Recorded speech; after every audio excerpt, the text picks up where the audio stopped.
Welcome to a new episode of Whiplash Agile, where we focus on the failures that are necessary to be successful on an agile journey. Because there are always valuable lessons to be learned from someone else's struggles and stumbles. I'm Jeff Anderson, your host and CEO of Agile by Design.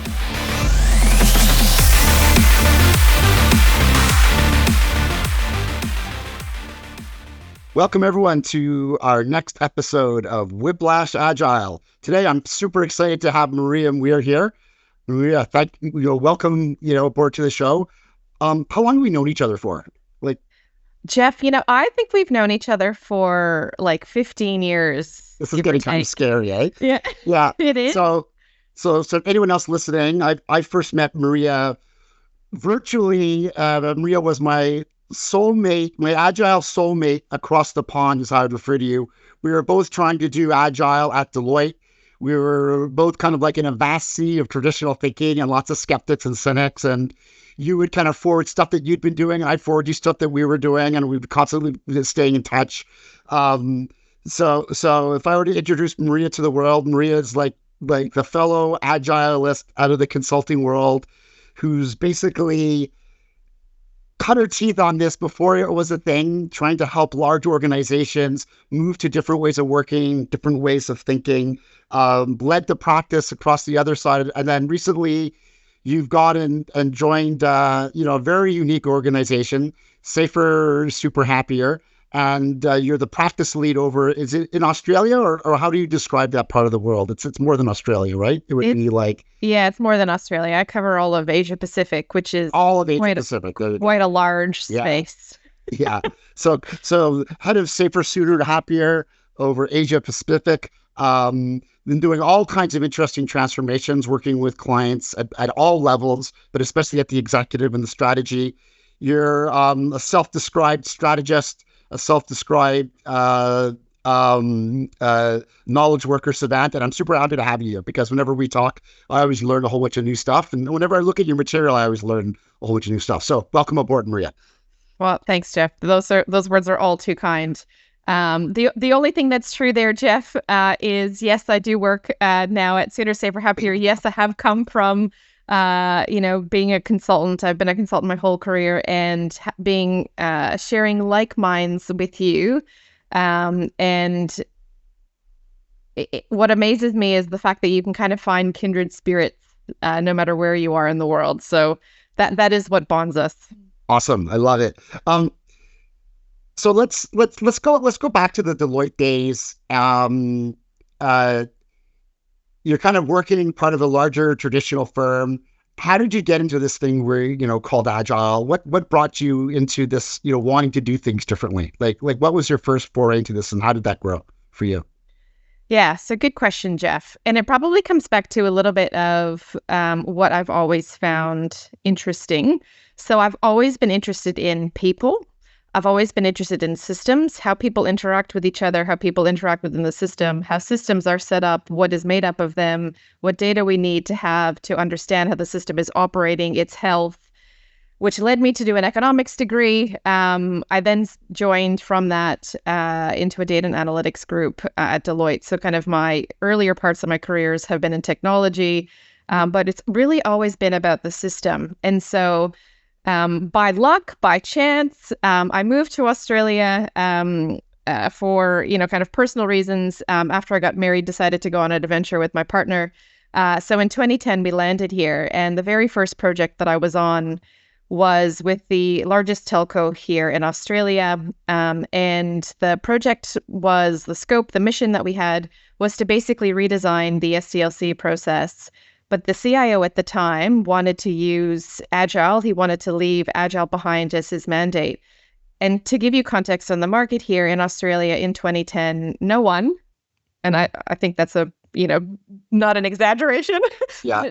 No one was familiar with the words. We didn't know what it was, didn't know what it meant. And so I've been on this fascinating, interesting kind of learning curve journey over the last, 15 or so years to work out, what is this thing? How does it work? What does it mean?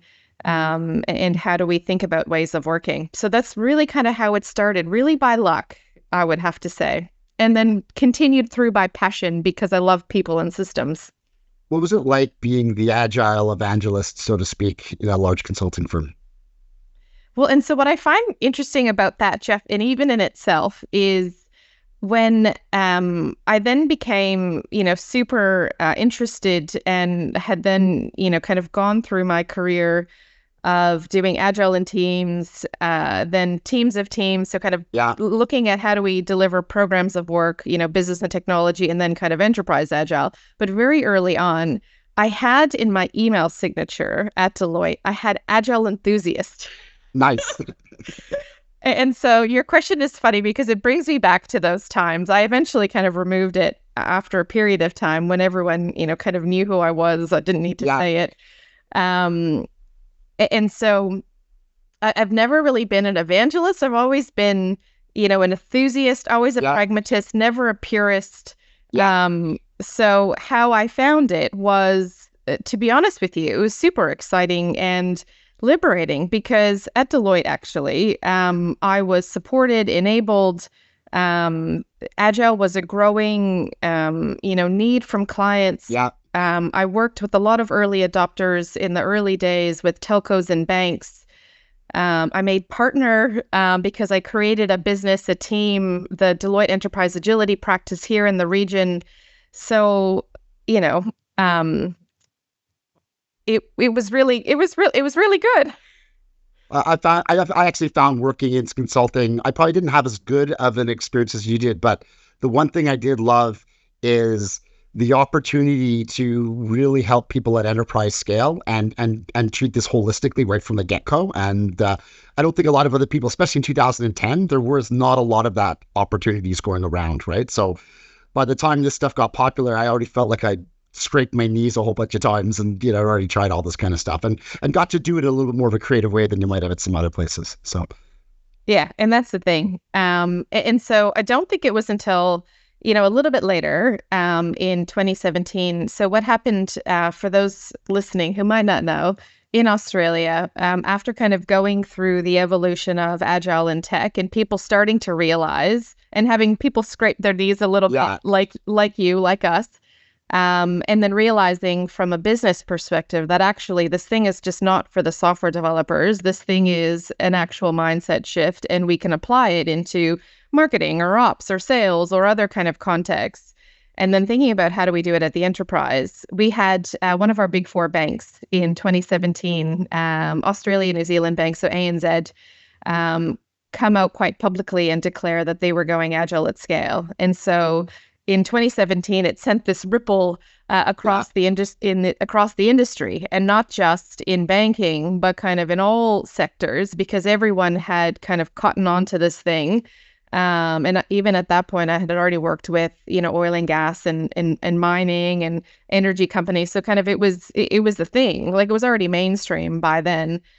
So it sent a bit of a ripple. And so it wasn't until kind of when we started to unpack enterprise agility and what does that mean? Because, Jeff, as you would know, when we're starting to talk about those things, the core of how organizations operate, organize, and behave needs to start to evolve. And whether that's how you think about strategy, how you think about your funding models, how you then do, planning, budgeting, forecasting, and I'll just pick those as examples. There's so many more, but it wasn't, I think, until I kind of got to there in my journey when, similar to how you butt up against in large organizations, some of that traditional mindset and the resistance from those kind of areas to start to change. It was then a little bit the same, from a Deloitte perspective, because, we all needed to think about things differently too.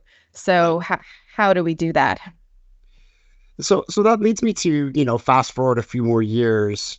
You're now at Safer, Sooner, Happier. What was the journal and the decision making to go from Deloitte partner and into Safer, Sooner, Happier? And what do you think is different about Safer, Sooner, Happier, the approach, the organization? I feel like there's there's an evolution there, right? In inside of Safer Super Happier, that it doesn't belong solely to them, but they're definitely leading the way in a lot of ways where we're all thinking about this a little bit differently now. Yeah, so I get the question a lot from people that know me, from people that I've kind of worked with over the years. Like, why would you leave the comforts of your partner job at a Big Four? And so, like, I think for me personally, at the time, a couple of years ago, I was in search of what is my next leadership challenge. So I had basically spent the last, more than a decade building up a business within another business. So I'd kind of, already done the intrapreneur element of it. And so thinking, well, how do I stretch myself? What's the next thing to do? And so, so that was kind of the first thing. The second thing was I was starting to see a shift, and maybe like I think COVID, the pandemic, accelerated a few different things from a digital transformation point of view. But I also think that it started to shift a little bit about how clients, or maybe it was my perception, I don't know, but how clients were starting to perceive the value of trusted advisors, the value of advice, and kind of what help they were looking for. And so the shift that I was starting to see was the conversations that I was having with clients and with leaders, and especially with executive teams, was I just want to talk to someone who's been there, done that, Maria. I don't want to talk to, a team of, a team of 5 or a team of 10 or a team of 20. Like what we do in the context of enterprise agility is the power of it, I find, comes from the lived experience, and being able to talk about the fact that you've scraped your knees a few times, but this is what you've learned, and then how you've been able to then do something differently. So I was starting to see a shift in kind of, buying behaviors, basically. So I was thinking about, okay, well, what might another way be? Because the business model at a Big Four, any kind of large consultancy, is more a pyramid style structure, less, anyway. So there's some things that I thought maybe I could think about how I evolve that way, which then kind of leads me then to Sooner, Safer, Happier, because I met John Smart, who is the lead author of the Sooner, Safer, Happier book. So there's a book as well. And Miles Ogilvy. So we actually all worked together at Deloitte. So similar to you, Jeff, you were in Canada. I was in Australia, or I am still in Australia. They were in the UK. And, from the power of the, Deloitte network and the passion of the community, I met them about 5-6 years ago. My goodness, I don't like putting time on things. It makes me feel old.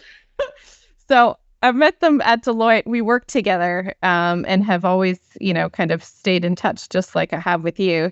And so when I was thinking about, okay, well, how do I take my passion for an experience with business agility? How do I continue that? How do I maybe be an entrepreneur?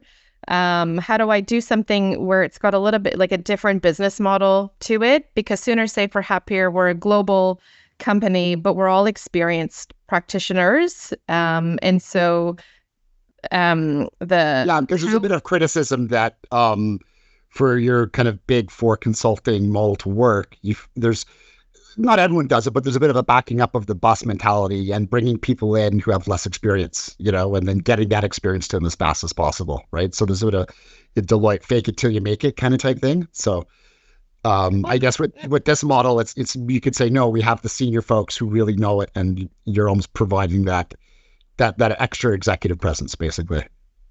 Yeah, and I think to be honest with you, Jeff, I think we're all learning. So there's an element here of there's always, I've never done the same thing twice. So I think the difference here, though, is how we help is different. So it's I guess even for me, it's not about 5 days a week. With a large team, it's if what you need actually is a strategy offsite workshop, happy to help you with that. If what you need is, a day or a couple of days a week, because that's the strategic advice and sounding board that you need, because actually you need to do this thing on your own, then that's how we're set up. So you do much more bite-sized, less of the bigger footprint. Yeah, got it. Yeah. Yeah. Yeah, that makes a lot of sense. But more focused, I think, or kind of reinforcing that actually this is a relationship with the people over a long period of time. And we don't, I guess the golden rule of consultancy is that you never want to be there forever and a day, and you shouldn't be, otherwise you haven't done something right. I think the same applies as a trusted advisor. You might be there a little bit more hands-on at the start to get it set up, but the relationship endures, and you might then come in a little bit later to, see how it's going and help enable some things along the way. But yeah, it's a different mindset, I think, in terms of how you help, how you enable, how you provide that advice. Yeah, I mean, it's interesting.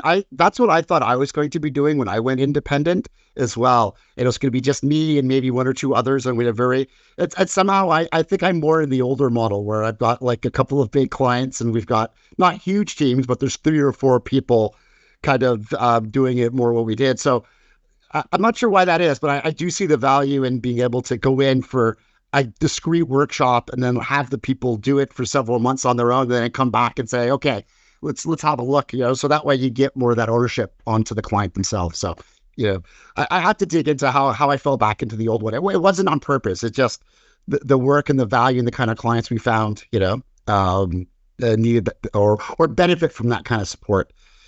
So sorry, that was a bit of an aside because you got me thinking there for a second. When it comes to sort of the way that yourself and some others are describing the change in safer, sooner, happier, it's a little bit different than the way maybe you always described it this way, but I would have described it a little bit differently in the beginning of my career than the way you are describing it. Can you talk to our listeners and what that difference is and what parts resonate with you and how that's changed things for you? So I think that some of the fundamental shifts, and I think this is really built up on the lessons learned from, the capital A Agile, the capital T transformation programs. And so, I think the experience here, in this kind of side of the world has probably been the same, elsewhere.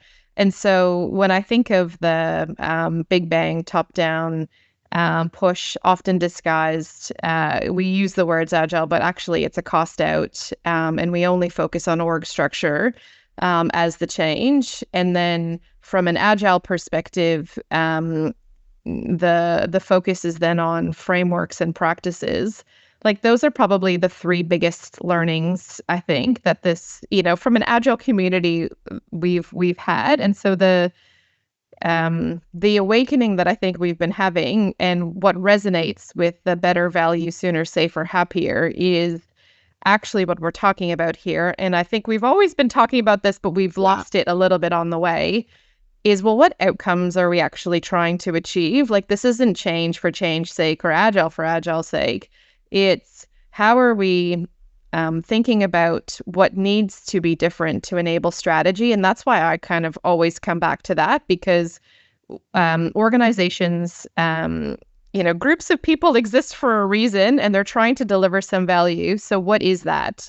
And, most have ambition and growth and want to do something, better. So, but there are also things that need to evolve in order to unlock that. And so when we think then of what do we need to optimize for, it's, better quality, it's the value, the commercial outcomes that you're then going after. It's sooner. So how are we doing that, with less, with better speed and responsiveness so that we've got, better time to value, better time to market. We need to do that safer. So this isn't, the cowboys, wild, wild west. So whether I thought agile was, isn't that what agile is? It's just what? You just kind of throw people into a room and you just hack away, right? No? Okay. I love that one. Yeah. So it's not that. And so how do we, even if you don't work in a financial services, we all have rules and regulations. So there needs to be a safer element. And then happier is then, not just having better customer satisfaction and engagement, but also employees or the teams that you're working with, and then citizens and climate. So it's a more holistic thing. So if we then, actually take a step back and look at what are we optimizing for? What do you need to then be able to look at to then, help you get to where you want to? Then that's kind of the starting point. And so I think we've lost. We're remembering now again the fact that there actually is maybe a little bit of a greater purpose for why we need to change ways of working, and those outcomes help to define it a little bit, help to give you a set of measures so that you can actually understand system health, and then help you then lean into, well, what do we then need to change and why? And so if I then think about what do we need to change and why, it's then not just org structure. It's actually, well, how does the system work? So how do we organize, people together? How do we think about what is that connection from strategy to execution?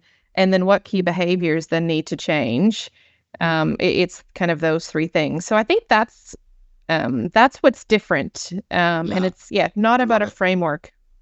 I mean, it's kind of funny, like, I guess I've been witness to a fair or a good amount of agile transformations that didn't lead to safer, sooner, happier.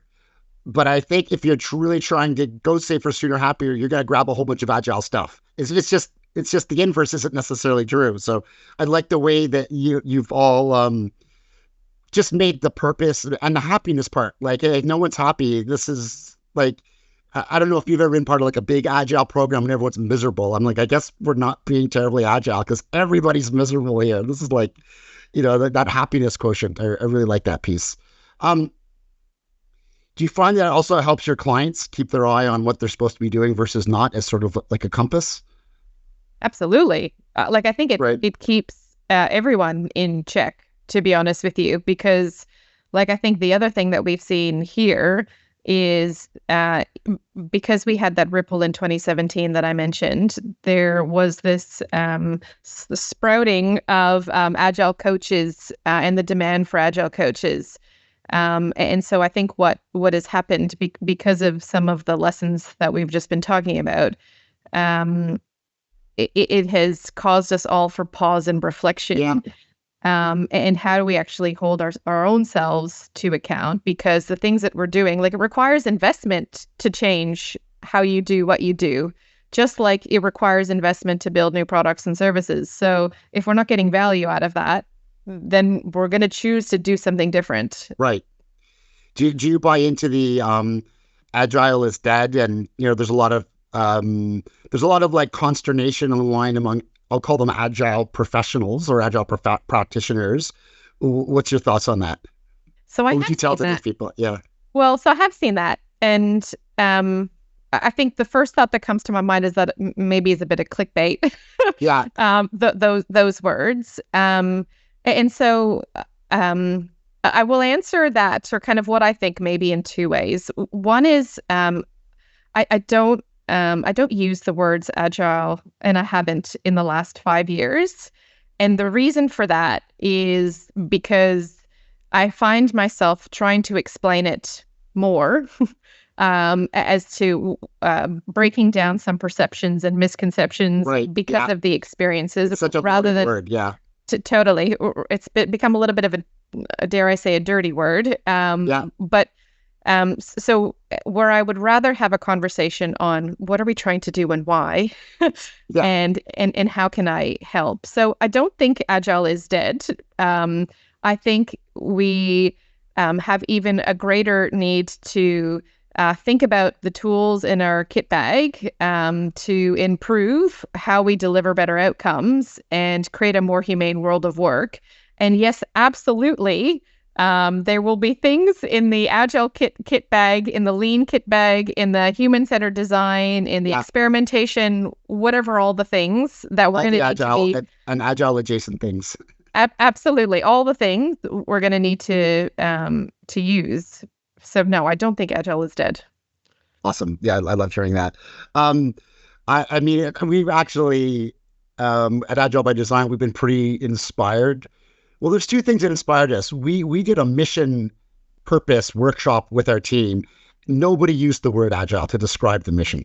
It was all about helping people, navigate hostile complexity, dysfunctionality. It was all about equipping individuals to make their working lives better.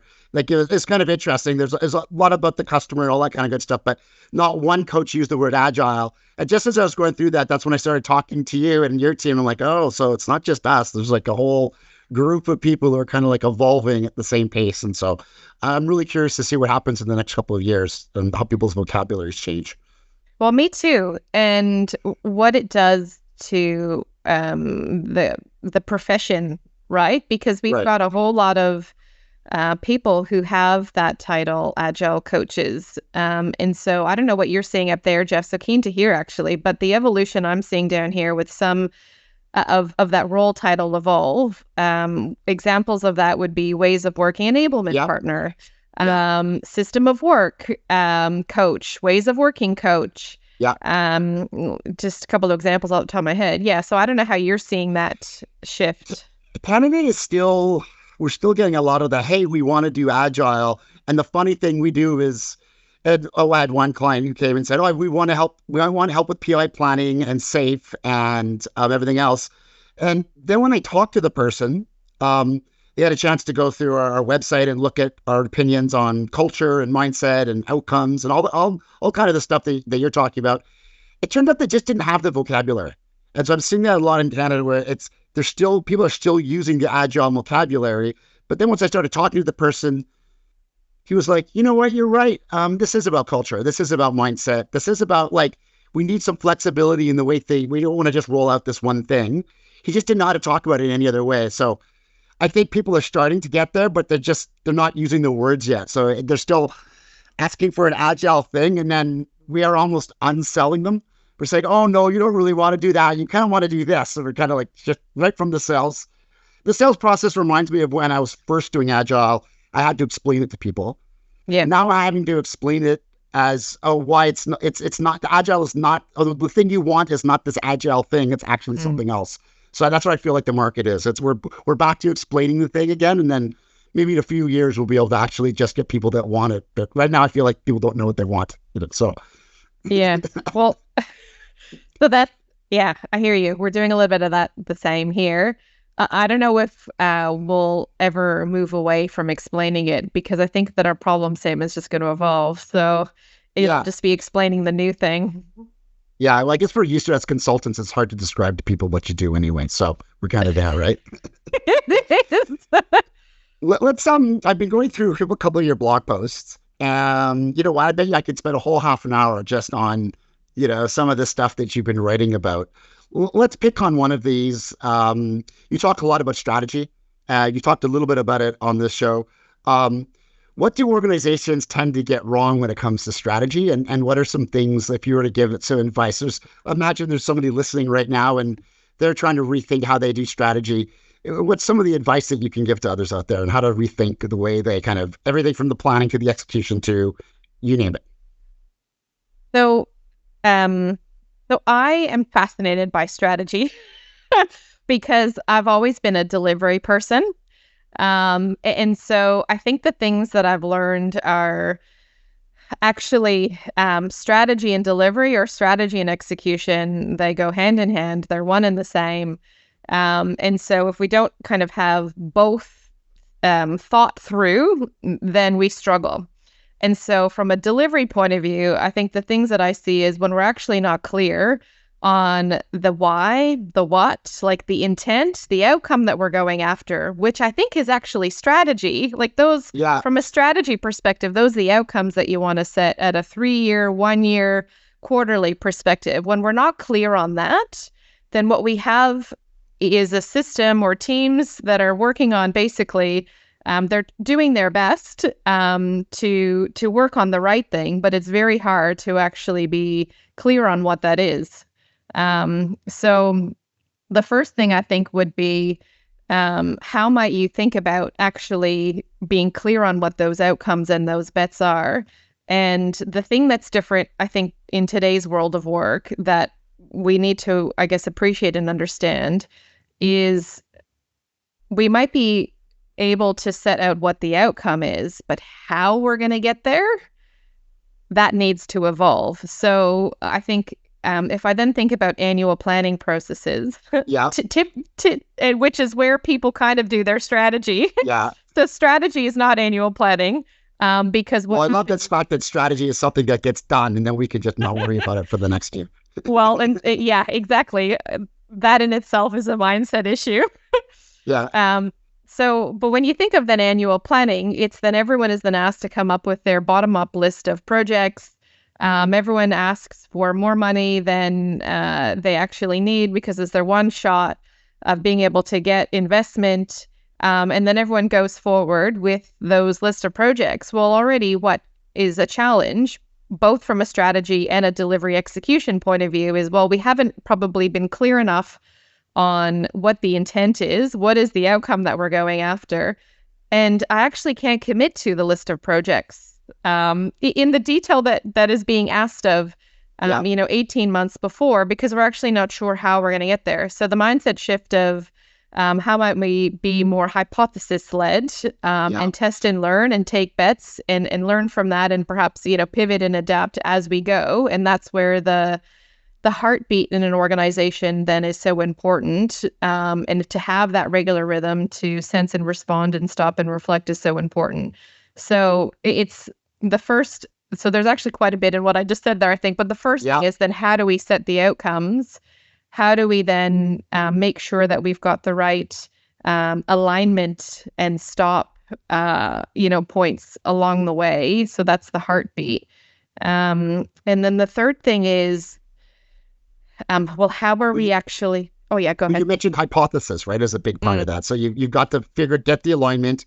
You got to have a heartbeat of keeping everybody so that you can realign. And then you talk about that hypothesis-driven mindset. That's one there where you don't see a lot of strategies described as hypotheses. I think you've written about that several times. I have, and I think this is because often.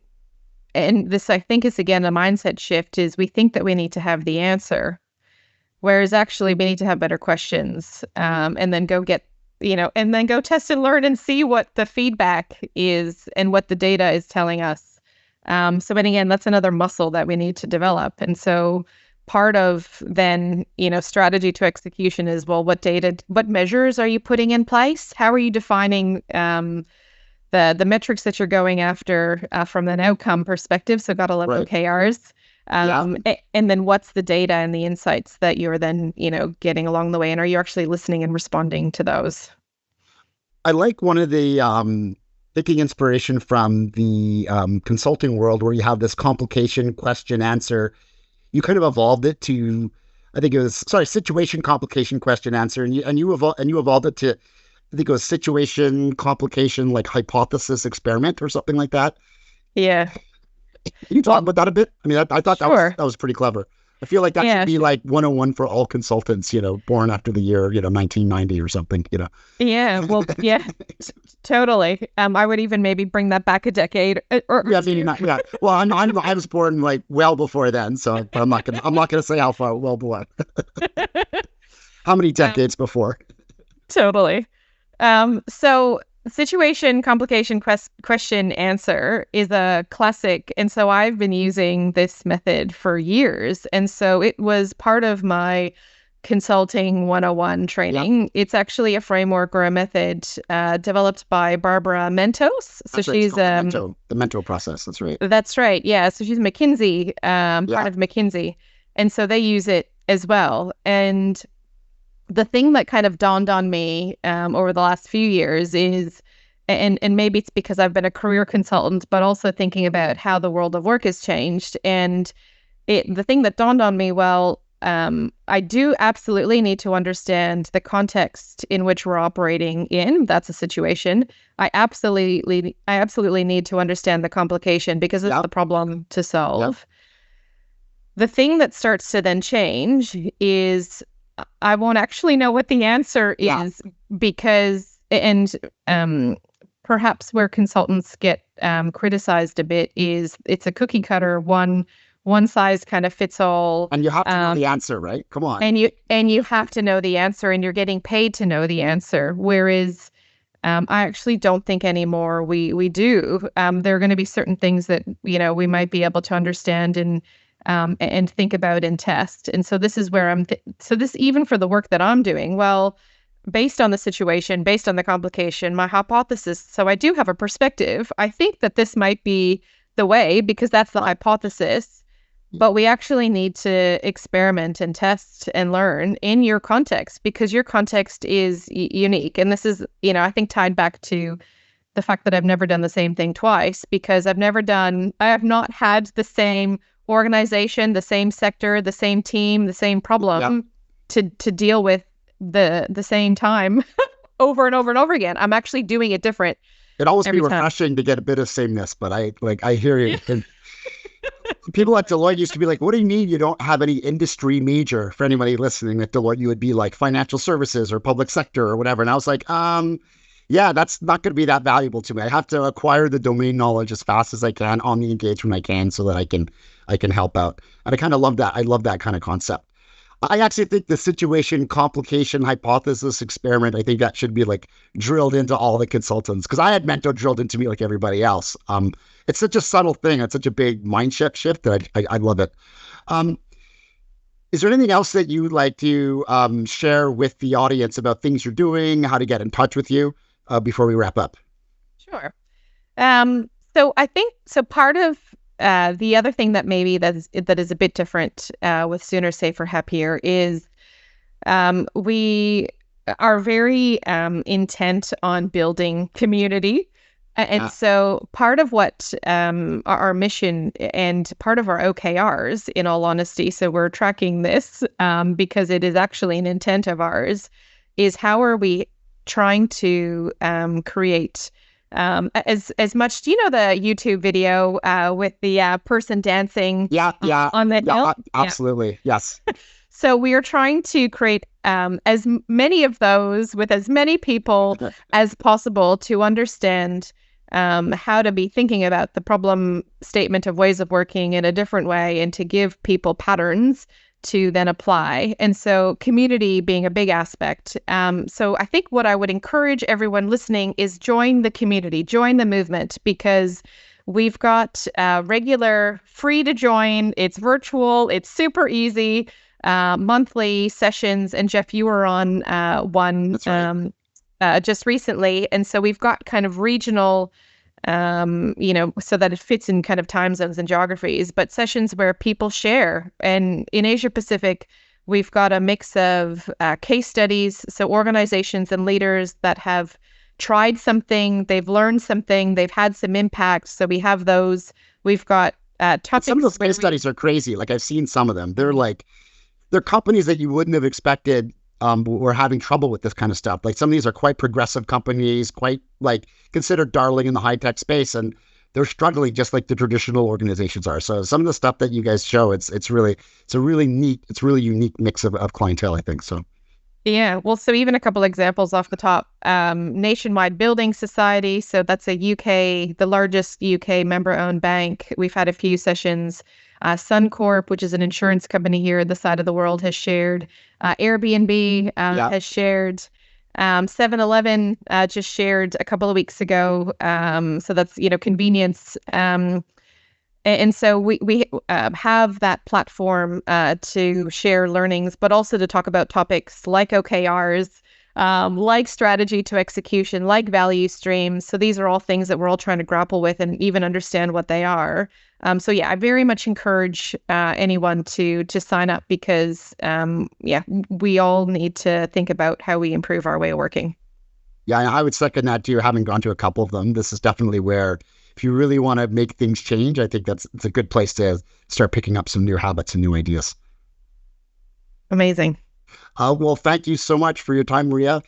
It was amazing having you. I could probably talk to you for 4 hours more, and our poor audience would be like, when can we go? But let's definitely do it again soon. I really enjoyed it.